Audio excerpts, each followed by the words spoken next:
So, let's just jump right into it. Could Canada defend itself from the United States?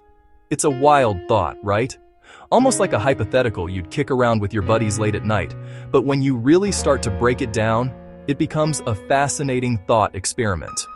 We're not talking about politics here, no insults, none of that noise. This is just a calm, objective look at the facts. We're asking a simple question. What would actually happen if these two massive neighbors found themselves on opposite sides? The answer isn't a simple yes or no. It really depends on what kind of threat we're talking about. This is purely a what-if scenario. The US and Canada have one of the most peaceful, integrated relationships in the world. They share the longest undefended border on the planet. Their economies and defense plans are deeply intertwined. To have this conversation, you have to suspend reality a little. Imagine something has gone fundamentally wrong.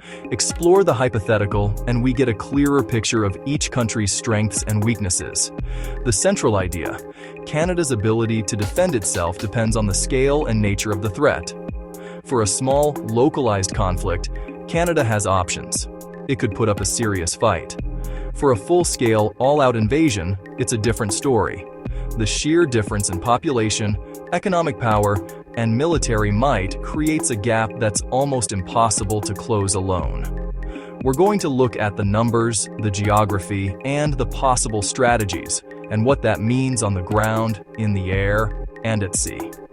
This isn't about rooting for one side. It's a reality check, understanding the mechanics of power and defense in the modern world. People throw around opinions, national pride, but numbers don't lie. Military capability and logistics are measurable. So we put emotions aside and look at the data. What are the assets? What are the limitations? What's realistic and what's fantasy?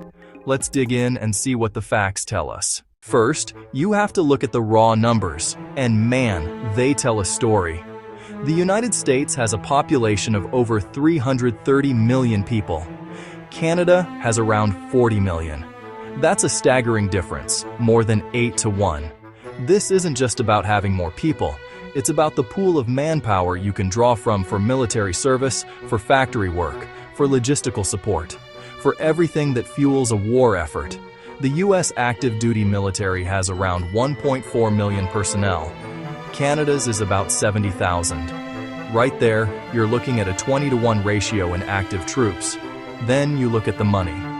The United States has the largest military budget in the world, by a long shot, around $800 billion a year. Canada's is closer to $30 billion. That difference, year after year, creates an enormous technological and numerical gap in equipment. The US operates around 13,000 military aircraft of all types. Canada has a few hundred. The US Navy has 11 aircraft carriers. Canada has none. The list goes on, from tanks to submarines to satellites. It's not a critique, it's scale. The US can build, repair, and move more, and keep it coming. This is where alliances come in. Canada is a founding member of NATO. Its defense has long been built on collective defense, with the United States as its primary partner. Turn that partner into the adversary, and the defensive playbook goes out the window.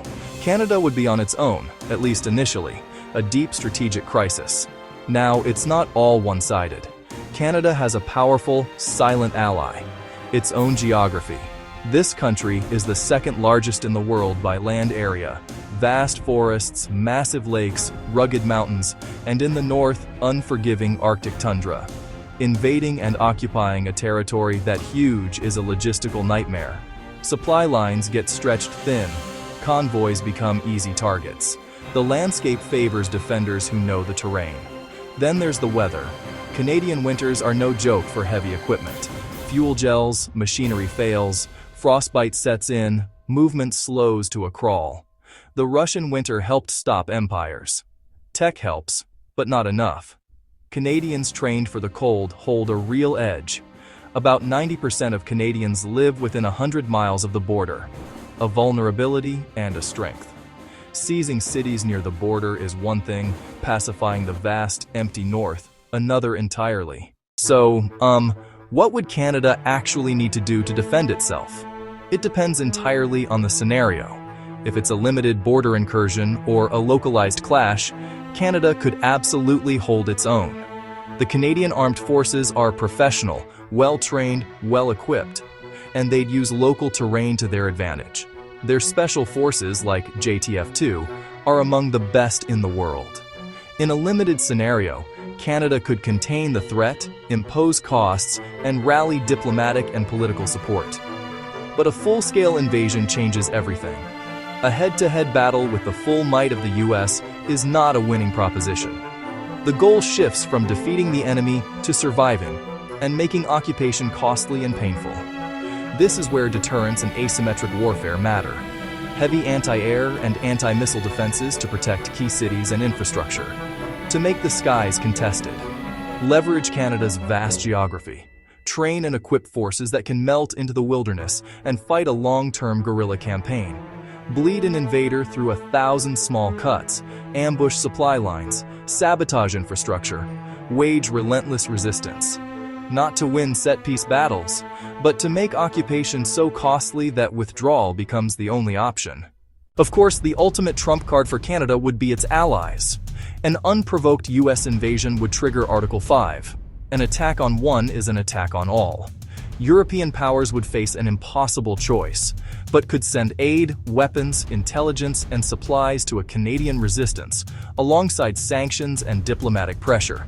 This international response is probably Canada's most powerful defensive weapon. So let's bring it all back home. Could Canada defend itself from the United States? The simple, honest answer is no. Not alone, and not in a full-scale conventional war. The disparity in military and economic power is too vast. A full-on invasion would likely overwhelm defenses and occupy major centers relatively quickly. That's the cold, hard reality of the numbers. To pretend otherwise is wishful thinking. A conventional victory isn't on the table, but Canada could make invasion and occupation an absolute nightmare. By leveraging geography, harsh climate, resilience, and time, a protracted insurgency could become politically unsustainable for an attacker. The smarter path: keep alliances strong, invest in asymmetric capabilities, advanced anti-air, cyber defenses, special operations, coastal monitoring. Be a porcupine, not a lion. Ultimately, Canada's greatest security comes from peace with its neighbor, diplomacy, shared values, and deep economic ties.